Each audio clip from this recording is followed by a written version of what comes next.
Welcome back to Designing AI-Driven Personalized Learning Environments course, week 3. In this week, we'll talk about learner model. Also, we'll talk about learner model in following week. In this week, we'll introduce a couple of learner models, namely overlay models and item response theory models. Firstly, before we start, I think we go back to our PAL architecture. Why do we think learner model is important? Can we pause the video? I think the learner model is here, but what is the importance of learner model? Or think about what is learner modeling. When you say learner model, what is it modeling the learners? Can you pause the video, think for a moment and continue. The domain model which we saw in last week, it just talks about what are the content you want to teach and how to teach, the structure and constructs. If we talk about domain model, is about what, whom we are teaching, the person we are teaching who is the learner model. So we need to know I also content properly arranged, structured properly, but I should adapt the content based on the learner we are teaching. So we need to know who are these people we are teaching. So if you are creating a slide, suppose if you want to present some presentation in a meeting or in online talk to the class, what usually do you think about who are the audience, what is the knowledge level, then which content to use. So you should be adapting your PPT or the slides based on whom you are teaching. Similarly, if you are submitting for job applications, you have a resume or your letter of recommendations or the statement, you're kind of adapting to the who are the audience. So we need to know who are the people who are going to learn the content which you are developing. I want to teach this content, what, but whom we are teaching is very important. And this learner model is kind of dynamic in the sense it's constantly updating. It is not like the learner is fixed. Learner is learning, so their knowledge is also improving. The learner age grows. Learners from 3rd standard to 4th standard, 5th standard, either they have improved in their curriculum, the cognitive level, the mental ability is increasing. So even if the students who are in a 2nd standard but who was like 10-year-old, he would be having more cognitive ability compared to the second-year students who are other friends in his classroom. So the learner model has to continuously monitor and update, and you should also tell what is the learner's current stage. Also the learner model, if I am in a classroom, if I have 10 students, I should have some level of metric that compares the students within the classroom also. For example, if I am teaching a class, there are 10 students, one student is able to understand the prior knowledge, able to answer well, and tell them that teaching a particular topic is how add-on or added knowledge is helping them to learn. Maybe some other students who need a more remedial content. So I need to know in the current given status, there should be a metric that can be used to group them accordingly. So the learner model should be updating and it should present it constantly about the current knowledge. The goal of the learner model is to allow tutoring system to make informed personalized decision. It's just like the human teacher in the classroom. So the tutor knows that I have the content to teach, I know who's the person to teach, so I know how to adapt this content to teach. In in a real world, it's easy or it is difficult based on your expertise of the teaching. The new novice teachers often struggle to understand the learner, often struggle to adapt the content based on the students in the classroom. But the expert teachers who are teaching for the last 10 years on a topic and who knows about students, they understand each learner's skills, their ability, then try to adapt. And that's why we try to maintain each teacher to student ratios better so the teacher can handle this. This is the idea. So we'll see in this particular lecture, we talk about what is learner model. So when you hear the word learner model, okay, when you hear this word learner model, what comes to your mind? Pause this video for a second and think about it and write down your thoughts. Whatever comes to your mind when you hear the word learner model, please write it down.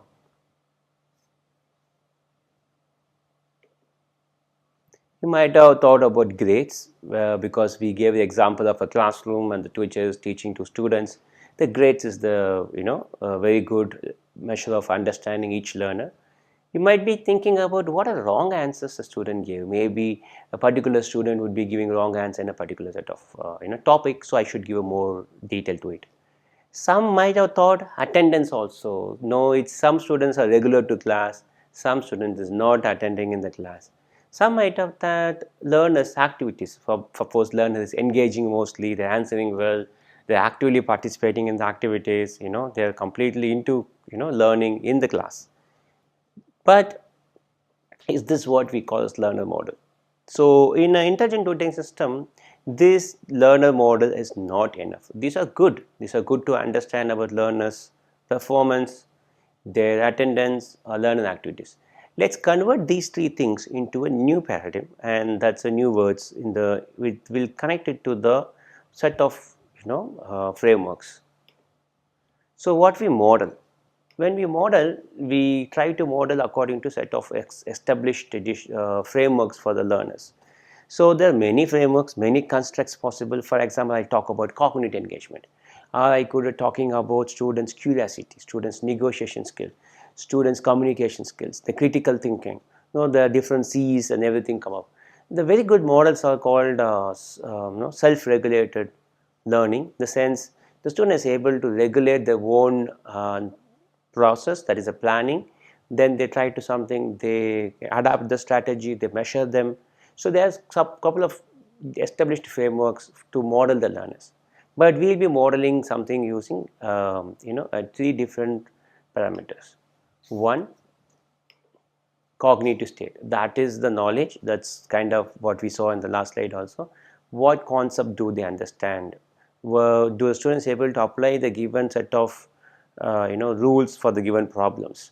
So that is basically their performance, the answers performance.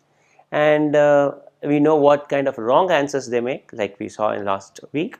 If we know the buggy rules they are doing, then based on the buggy rules we could understand whether they have any misconceptions that can be used. So we could understand what is their performance, also what mistakes they make. This is kind of buggy rule things comes in.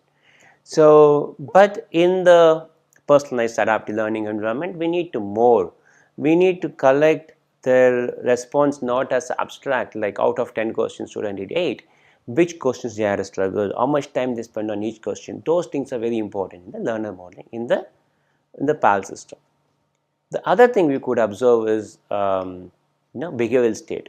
Are they actually reading the hints we provided? Are they really interacting with the system the way you are expecting? Are they simply just moving on to the final answer? They're clicking multiple options, try to get out of the answers by giving the some random clicks, then give the for example take 3 hints, then try to get the answer, move on. They're not learning, so they're gaming the system. So the behavioral status in a classroom, whether the student is in the class or not, it's a attendance. In a personalized adaptive learning environment, whether the student is interacting with the system or not. The one is, if I am reading content, the student is reading the content as in a sequence order. Are they watching the video? They switch on the video, they're watching the video. We can't say that when they're watching the video because they play the video, they would have gone anywhere. That's perfectly all right. Now we can introduce some in-video points to grab their engagement and attention. But are they watching the video or not? Are they answering the questions or not? It is similar to the attendance in the classroom scenario. If you would have thought about performance and attendance. So this is the second state we could cover. The third state we want to think is called affective states or the emotional states. For example, are they frustrated? Are they confused? Are they engaged or bored? So with these three we call as a ABC model: affect, behavioral and cognitive model. Why I kept in the reverse order? Because we always think about cognitive is important, then comes the attendance, then affect comes very last. But this is how the model comes. ABC is because easy to pronounce. So this is also can be classified as an engagement model in ABC model, which is affective engagement. Are they engaged affectively in sense confusion, boredom? Are they showing some of the frustrations? Then are they learning? This I want to clarify one important thing. If a student is only engaged,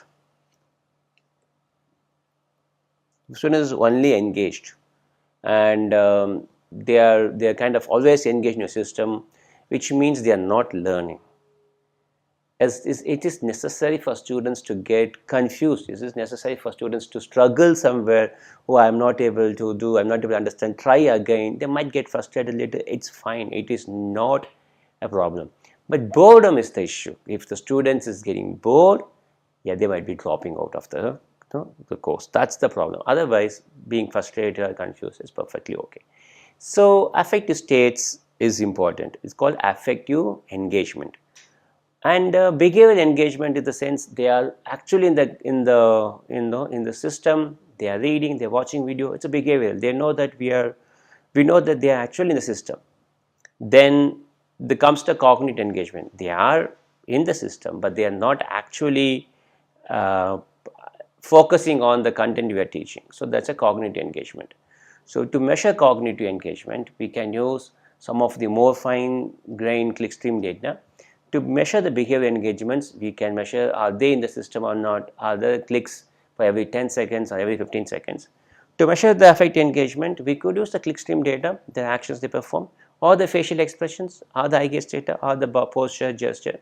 We can use any of these multimodal data to understand affect engagement. We'll talk about affect states very later in the week 8 or 9. But I wanted to clear that when you say learner model, we try to model learners based on their cognition, their behavior and affect. Mostly we will be thinking about the cognitive states in the next few weeks. Okay, and this is apart from this, we also need to know the learner's personal details, other persona, the age, gender, which school, their if you want to know more about the parents' knowledge, their income, they have any siblings, those information are very useful to provide a high level adaptation.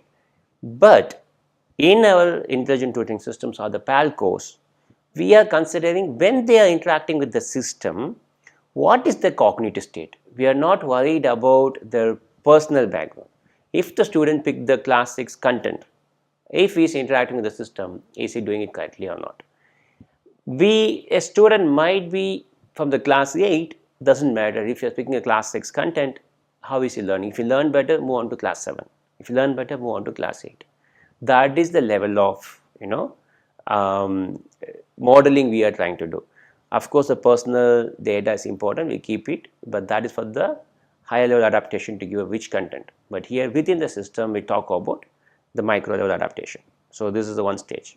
Okay, I think you are clear on what is learner model, and we try to model learners in terms of cognition, behavior and affect. We store this data to provide the adaptive content within the systems. Okay, thank you.